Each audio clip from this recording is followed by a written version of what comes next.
health or commercial interests. Could we consider these terms to show the confrontation between the Uruguayan state and one of the world's leading producers of tobacco? Uruguay has taken serious actions against the tobacco industry due to the death of more than 5,000 Uruguayans each year caused by diseases associated with the use of tobacco.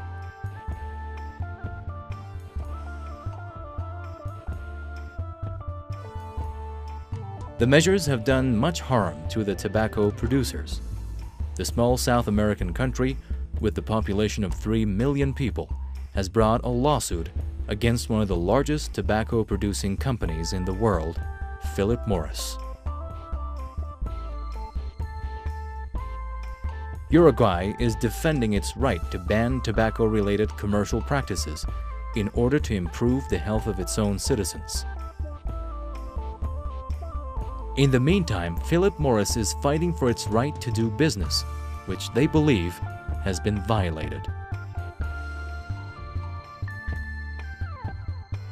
Meanwhile, the world is paying attention to the dispute.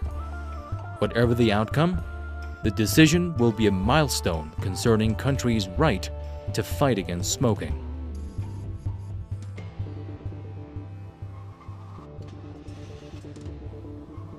Today, in Latin America, the last natural frontier, the case of the state of Uruguay versus Philip Morris, what would be the consequences internationally, regardless of the verdict? What kind of statements has the state made in its fight against smoking? What are Philip Morris's demands, and what does it want in exchange?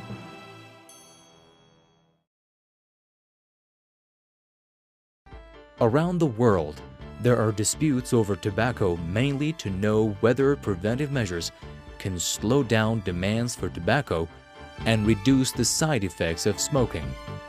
Compared to other countries, Uruguay has not focused on just taking tobacco-making companies and distributors to court. Its main focus is to put restrictions on tobacco advertisements and trades. Accordingly, Philip Morris claims its rights have been violated. In March 2005, Tabaré Vázquez became Uruguay's first leftist president, with a background of an oncologist. From the beginning of his term, he put all kinds of measures to prohibit smoking among Uruguayans, as announced in February of 2006 by the public health minister, Dr. María Julia Muñoz. No lo descartábamos porque sabemos que los intereses de las compañías. We didn't rule it out because we are aware of cigarette companies' interests in different parts of the world. They are very strong and making billions of dollars every year. We didn't rule out a problem such as this, but we did not either imagine that the company would react in such a strong and fierce way against Uruguay. And I remember precisely that to address this issue in a cabinet meeting, he said, just imagine what would happen if there were everyday accidents in the main streets of any city, in this case Montevideo. At the intersection of a very popular street, there were 3 fatal traffic accidents that killed 3 people. Today, 3 people died, and tomorrow, and a day after tomorrow. Someone should ask, what is happening, and what can we do to avoid this? This was precisely what happened with the smoking situation in Uruguay. The first step was already introduced by the Uruguayan government in 2003 during the administration of Dr. Jorge Valle, when the framework agreement of the World Health Organization for tobacco control was signed and ratified. 179 countries have signed the framework agreement of the convention, which anticipates a series of measures over time. Uruguay is one of the first countries to sign the framework convention on tobacco control. This is the first public health treaty in the history of mankind. It means that Uruguay acquired certain objections agreed to obey in front of the international community. The smoking problem was, and considered by the Uruguayan state, not just a social problem, but also an enormous economic problem that had to be solved. The costs of treatment for a person suffering from lung cancer is enormous. An operation at least costs $10,000, radiotherapy costing between $5 to $10, adding up to $15,000 to $20,000, and it depends on the effectiveness of the chemotherapy. For lung cancer, the cost is more than $10,000, so we're talking about starting with $30,000 to $50,000 or $60,000 treatment with uncertain results, because this cancer has a higher mortality rate.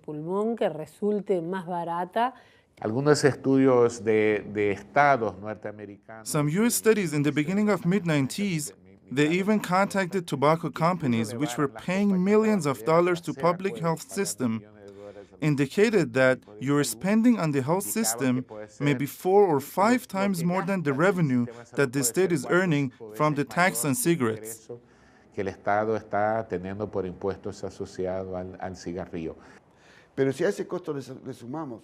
But if to this health cost we add to the social cost of children who are in the middle of their studies and sometimes by the premature death of a parent who's the main source of income, or the disability caused by diplegia, or someone who is disabled as a result of a heart attack, that person uses a part of the healthcare budget but is also spending it in subsequent years. This phenomenon is called the stock cost, because a person who has a disability needs to be covered by Social Security. Since they will have less income, their children will be less likely to pursue their studies further, and it's a huge cost to the country. For what? For some men who traffic in this business and earn great fortunes. Then the country sees very clearly the situation that it confronts today. But the war against smoking does not end with banning smoking in enclosed places, and in fact, that wasn't the measure which generated the conflict between Uruguay and the multinational Philip Morris. The differences between the two parties began to emerge when the state intervened directly in the product that the company was selling in Uruguay. As part of the measures taken in the campaign against smoking, the World Health Organization Framework Convention on Tobacco Executive ordered in 2003 an edit of the 1982 message on cigarette packets. Instead of these, new posts were placed.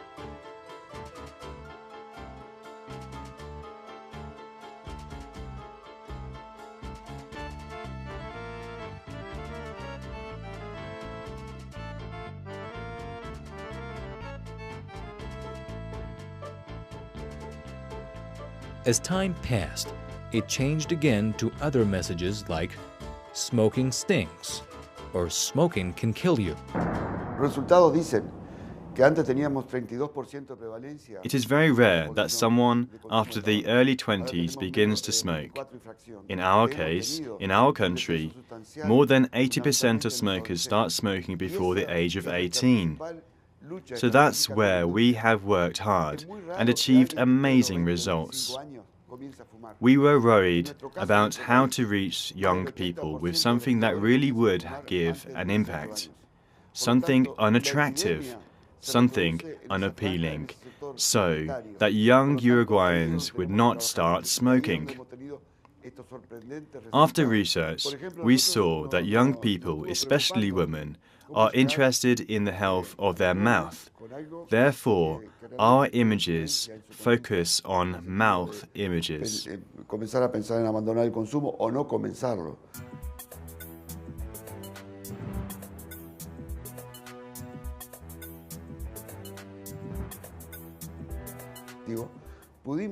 There is a pictogram that says "smoking stinks" and has a mouth in a terrible condition.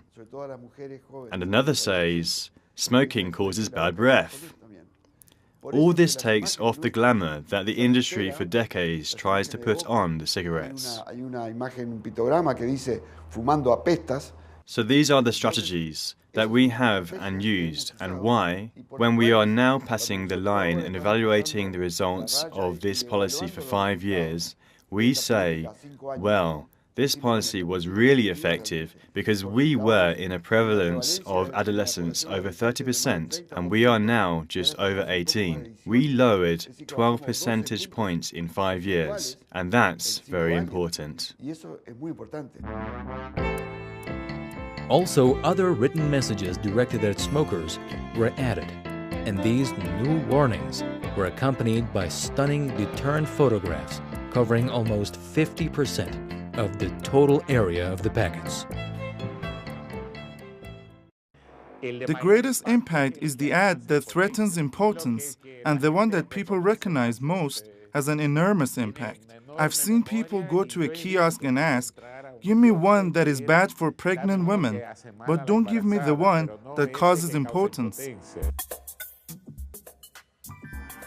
But this was only the beginning, because over time, the Vasquez government took the size of the images to cover 80% of the cigarette packets.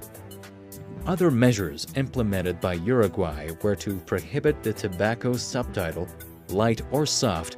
Even they banned that a brand of cigarettes could present in the same way as gold or blue. Since the first law passed by the Vasquez government, known for its fervent anti-smoking fight, the use of the word light or ultra-light is forbidden because it leads smokers to buy thinking that it does less damage than ordinary cigarettes, when apparently it is scientifically proven that they do the same damage as ordinary cigarettes. So tobacco companies began color coding instead of words. For example, people thought Marlboro Gold at that time would cause less damage than Marlboro Red. This is the reason why the law imposed a single presentation of the brand. The government of Uruguay also announced a progressive regulation of advertising, promotion, and sponsorship of tobacco, and indeed Uruguay currently studying the complete prohibition of the tobacco advertisement.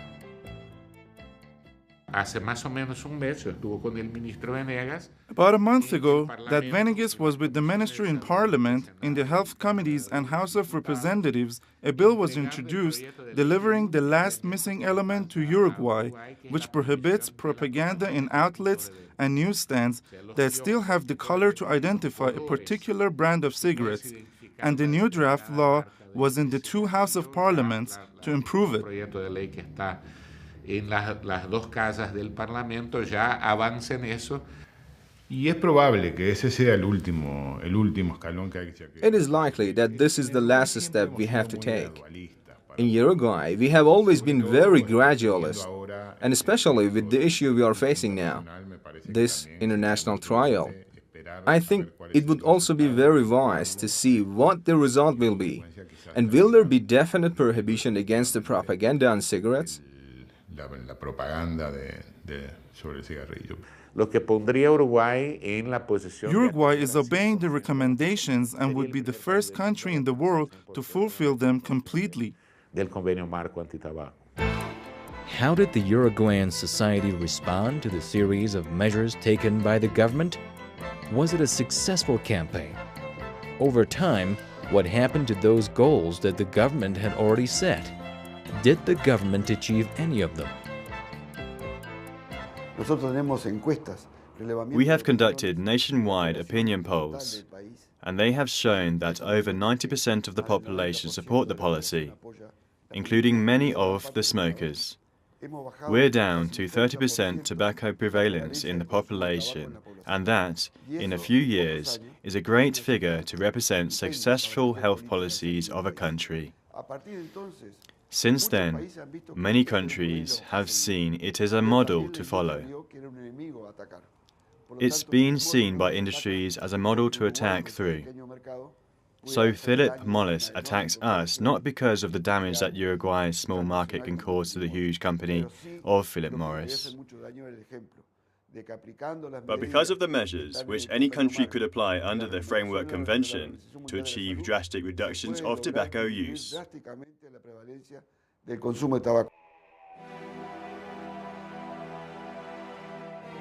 But from other side of the desk, commercial interests were clearly affected. What was the reaction from tobacco company Philip Morris to the measures taken by the Uruguayan government? while Philip Morris refused to let some of their representatives be interviewed due to the arbitration that will be conducted soon.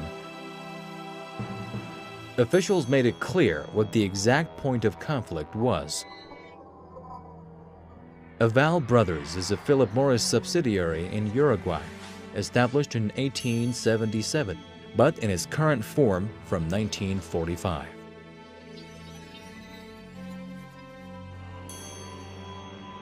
Through media announcements, Aval Brothers made it clear which measures taken by the government would be tolerated by them and which wouldn't.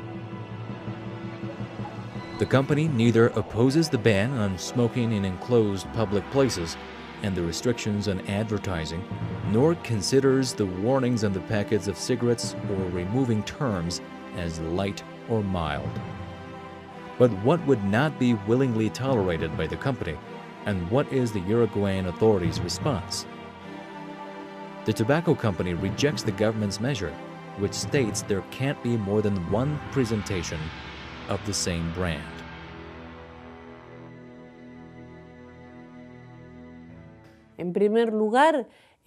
First, the light cigarette is just as harmful as the common cigarette and causes as much lung cancer and cardiovascular disease as the common cigarette does.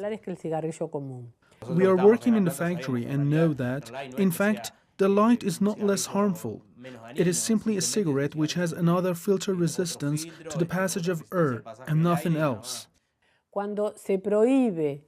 When smoking is prohibited in enclosed places by law, both the common cigarette and the light one are equal.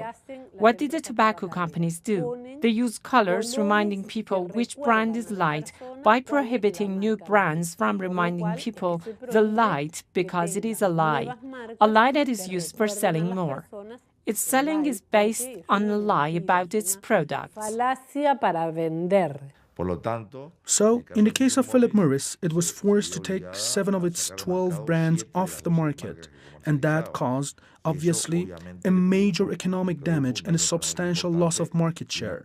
Then they argued that it amounts to a kind of indirect expropriation, and that it's not reasonable or fair, so it entitles them to claim compensation.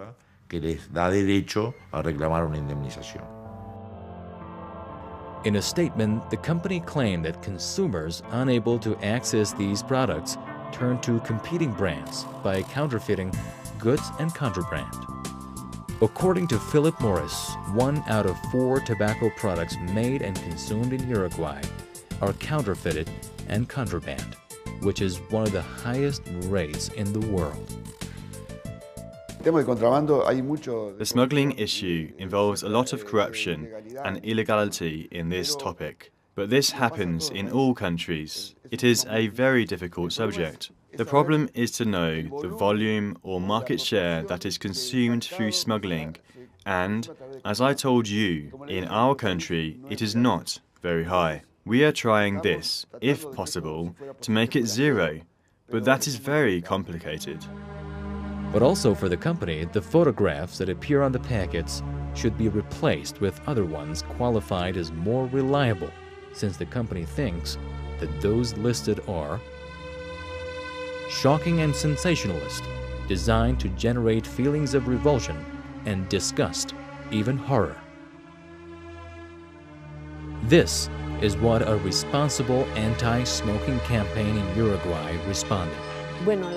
Well, the pictures that were used in the images are really directed to make a person take the cigarette in disgust, revulsion and horror, because the consequences of smoking are horrific. The images on our cigarette packets, which circulate in the country, are determined through focused research groups, qualitative studies, with different sectarian groups, with different socio-economic levels, and with different cultural levels. In a statement, Philip Morris says it's difficult to understand, for example, what useful information can be obtained from the image of what appears to be a baby grotesquely disfigured and burned. The useful information is that a baby of low birth weight, which is intubated and has respiratory problems, will have to make his mother think that this can happen to your own child. You have to suggest to a grandfather that this can happen to his own grandson. Therefore, that image is intended precisely to protect the mother in the protection of pregnant women or people.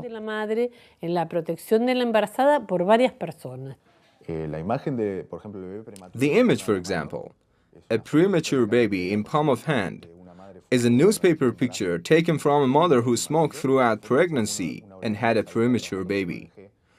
The Dutch photographer who was working for an NGO in the hospital took a picture of it. He says, "I went there and I almost died because it really was like a tiny mouse coming in the palm of your hand." What we are looking for was not to lie. This is, if what am I showing here is a euphemism, it will be clear that is a euphemism. But what am I showing is reality.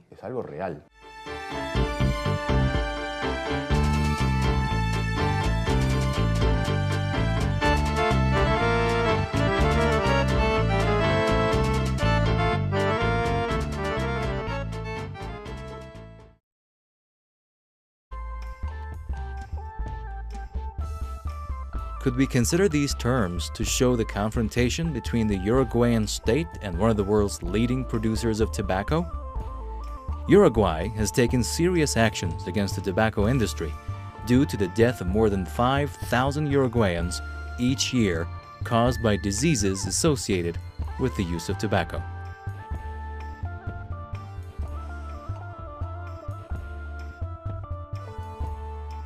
The measures have done much harm to the tobacco producers.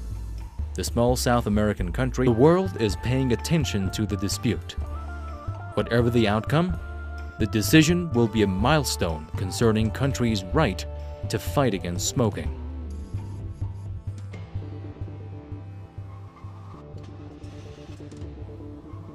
Today, in Latin America, the last natural frontier, the case of the state of Uruguay versus Philip Morris, what would be the consequences internationally, regardless of the verdict? What kind of statements has the state made in its fight against smoking? With the population of 3 million people, has brought a lawsuit against one of the largest tobacco-producing companies in the world, Philip Morris. Uruguay is defending its right to ban tobacco-related commercial practices in order to improve the health of its own citizens. In the meantime, Philip Morris is fighting for its right to do business, which they believe has been violated. Meanwhile, what are Philip Morris's demands, and what does it want in exchange?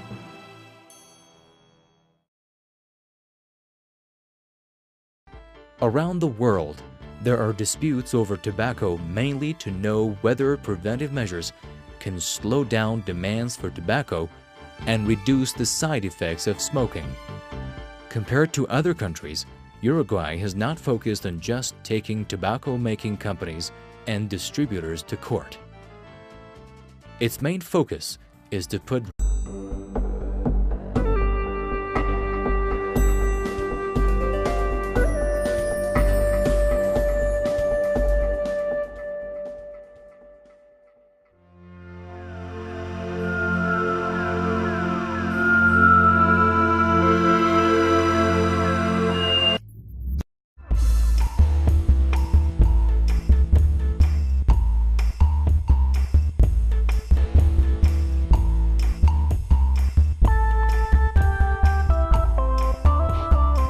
health or commercial interests.